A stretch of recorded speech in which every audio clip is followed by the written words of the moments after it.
Salut à tous, on attaque maintenant la partie 3 de ce problème d'algèbre de CNC 2025, maths 2. Donc, on a défini le groupe des matrices orthogonales, on a une matrice S de Sn+, euh, on a défini, Sn+, est défini, je crois, plus haut, au tout début du problème, c'est ça. Euh, voilà. Et on a, première question, on a une matrice diagonale, U une matrice de ON, et il faut montrer que tous les coefficients de U sont plus petits que 1. OK? Donc on va dire que euh, U appartient à ON, donc transposer de U, ça vaut IN. Euh, alors là, on veut montrer que les coefficients sont plus petits que 1. Alors, on sait que les colonnes d'une matrice orthogonale sont une base orthonormée. Ça permet de conclure. On nous a défini les matrices orthogonales par cette relation. Donc, moi, je serais plutôt tenté de reprouver la chose pour vraiment pas prendre de risques. Et en fait, calculer euh,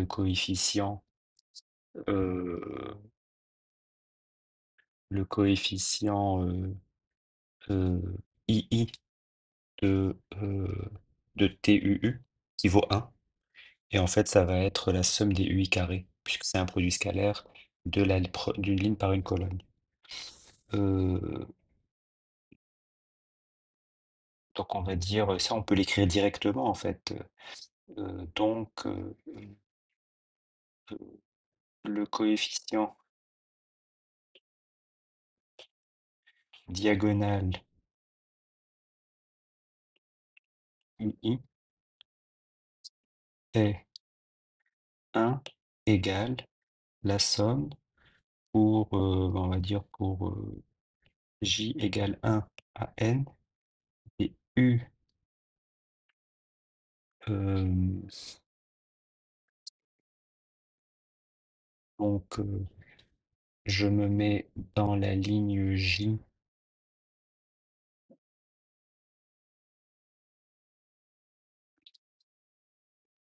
je me mets dans la colonne I, pardon. Et donc la colonne I, c'est là, et J. Voilà. Donc 1, c'est la somme des UJI carrés. Donc on prend soit I appartenant à N. Donc le coefficient diagonal, c'est 1. Et c'est la somme des UJI carrés. Euh, donc pour tout J appartenant à N, euh, avec les UJI carrés, c'est des nombres positifs ou nuls.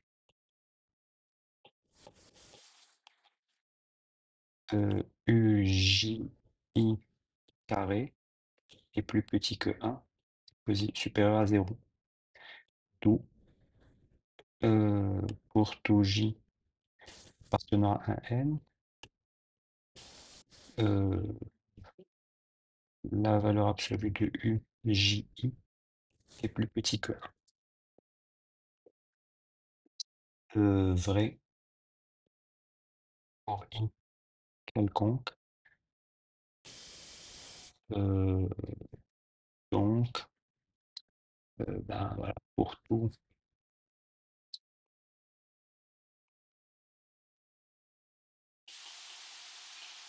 petit k qui sont entre 1 et n,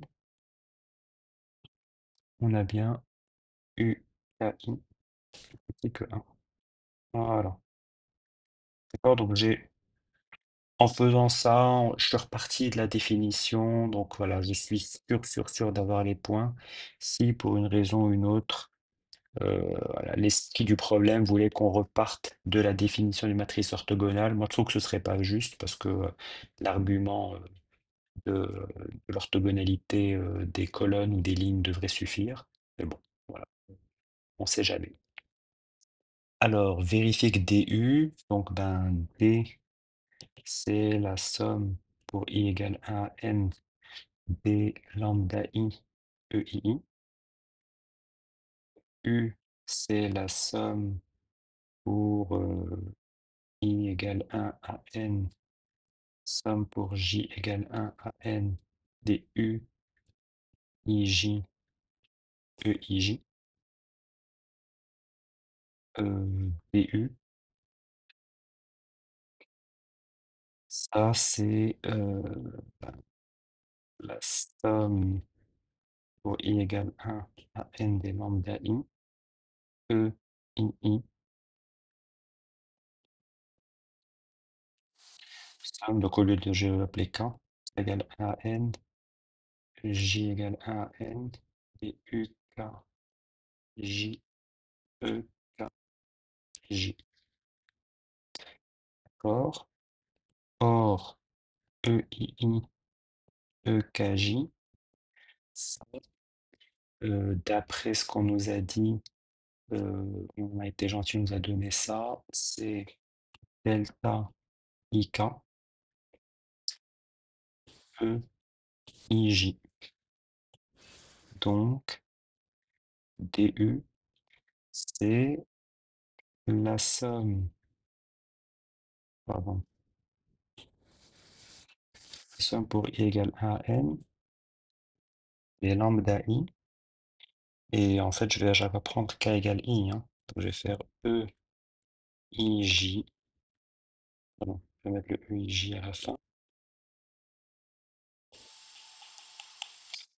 Et donc, il faut que K vaille I. Et je vais faire la somme pour J égale 1 à N des E, I, J, EIJ. D'accord? Donc, ça, c'est la somme pour I égale 1 à N, somme pour J égale 1 à N, de lambda I, U, I, J, EIJ. Donc, voilà. Donc, DU, c'est bien la matrice qu'on nous a proposée, c'est les lambda I, UIJ, pour IJ, compris entre 1 et N. Donc, ces calculs sur la base canonique, il faut vraiment les maîtriser parce qu'une fois qu'on les maîtrise, vous voyez que les calculs vont vraiment tout seuls et ça permet, et c'est systématique. Tous les ans, on tombe sur des exos aux écrits aux oraux là-dessus. En déduire que trace de 2 est plus petit que trace de D, ben on va écrire, hein, donc trace de DU, ça c'est la somme pour I égale 1 à N des lambda I, U, I, I. Po. Et donc comme les lambda k sont positifs, or euh, pour tout i, bon ben je vais juste d'après le petit i UII plus petit que 1 pour tout i,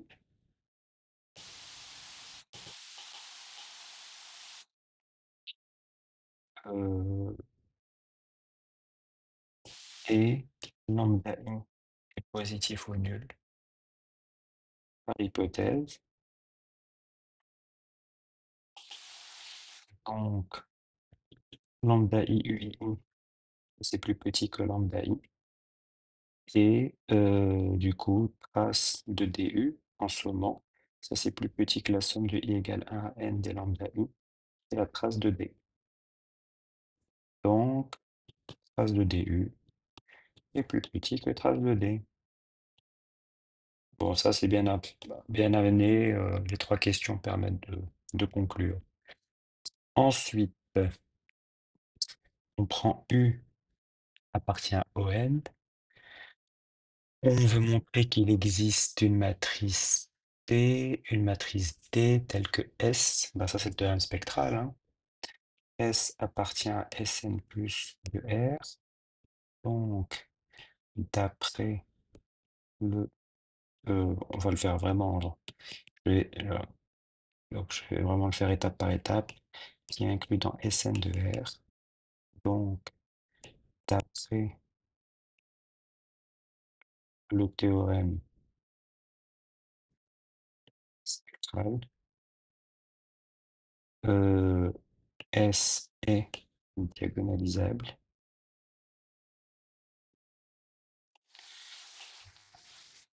J'ai une base ortho normée.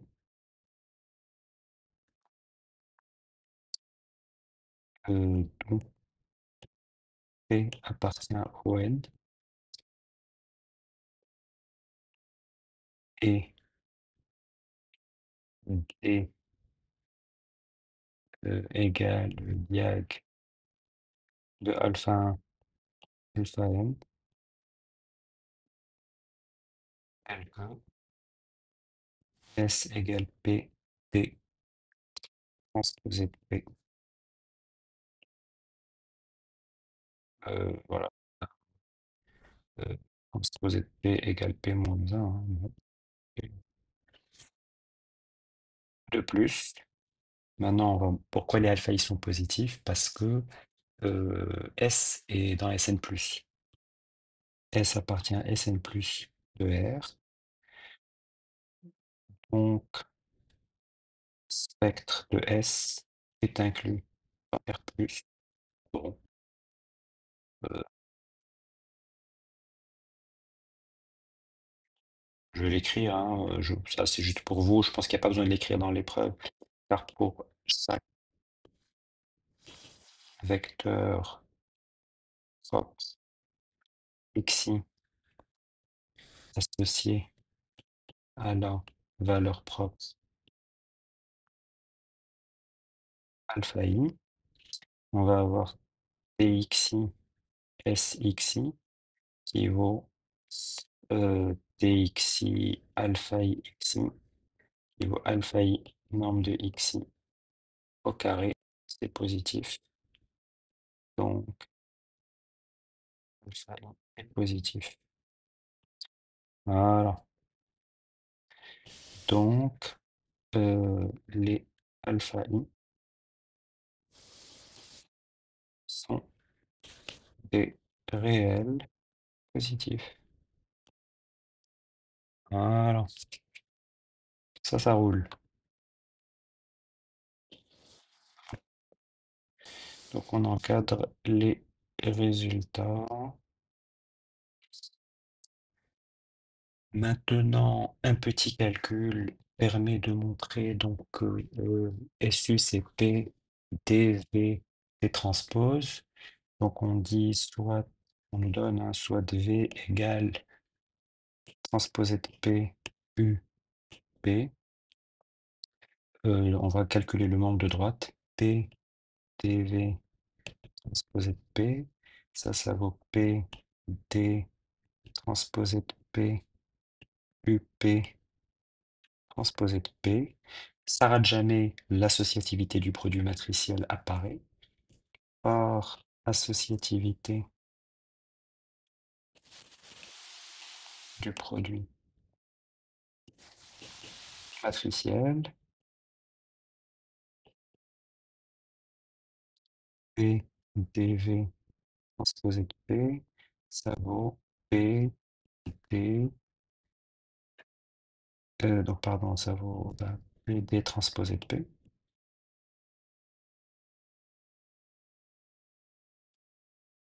Et puis U et P transposé de P. Ça vaut l'identité. Ça vaut S. Donc ça vaut SU.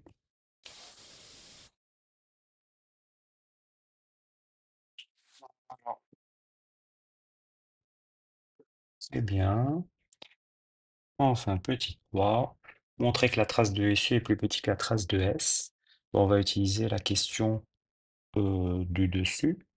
on va prendre S, il faut juste remplacer S par D dans la question au-dessus.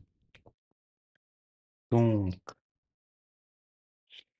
en fait, ça va être on va le faire pour dV, d'accord? On va par rapport au petit temps, on va prendre U égale V et D égale V. V transpose, ça vaut, transposé de P, transposé de U, P, car transposé de la transposée de P égale P. Donc, transposé de VV, ça vaut transposé de P, transposé de U, P, et puis ensuite, ben, on met V, transposé de P, U, P, et ça, bah, ça vaut IN, ça vaut IN, car transposé de UU égale IN, car U appartient au N. D'accord? Donc, V appartient au N.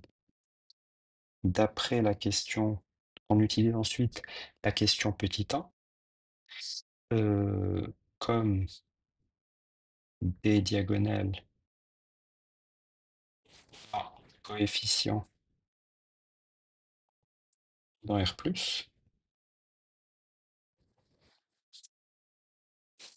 coefficients diagonaux et les zéros sont dans R+, coefficients diagonaux. Et bon, je pine à rien, mais diagonaux dans plus, trace de dV, c'est plus petit que trace de D.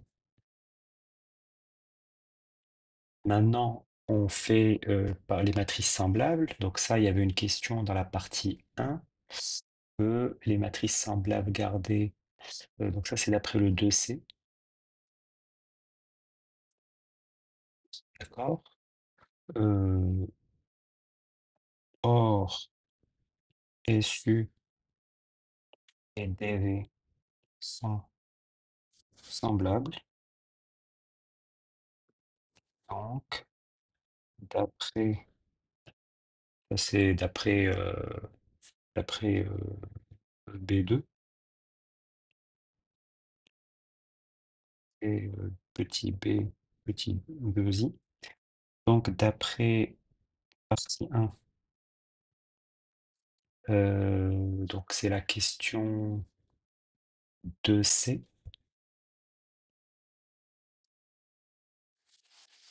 trace de SU égale trace de DV. C'est plus petit que trace de D. De plus, D et S semblables. Donc, trace de D égale trace de S, dont trace de SU plus petit que la trace de S. Voilà, super. Donc quand on multiplie par une matrice orthogonale, on réduit la trace pour une matrice symétrique. Maintenant, la réciproque. Ah bah tiens, je vais m'arrêter là pour cette vidéo, et puis je vous proposerai une autre vidéo pour faire la réciproque. Voilà, j'espère que ça vous a plu. N'hésitez pas à me poser des questions en commentaire, à liker la vidéo et à vous abonner à la chaîne. Merci, bon courage.